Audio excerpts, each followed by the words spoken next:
Hey everyone, how's it going? And in today's video I'm going to show you guys how to fix error code this number in Modern Warfare 3. As you can see, we're on the official Reddit page and one guy has found a solution.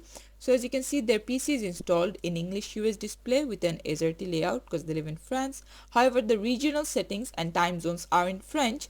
So the thing was they need to put country or region as the regional format to the exact same Windows display settings so everything matches, and then go to the Xbox app and then head over to the three dots on MWT repair and then fix it, and it will download a simple 4KB file, start the game, and it should work. As you can see, they said change Windows language to the same region to your Microsoft account, reset Windows, update your Xbox app, and then also your Microsoft Store, reset Windows and install Modern Warfare 3 again, run game, it will get error, and then you can use this one and then head over to Xbox app and then code and then verify and repair. And yeah, this is it for the video. Thanks for watching. Please leave a like and subscribe for more tutorials like this, and I'll see you guys in the next one.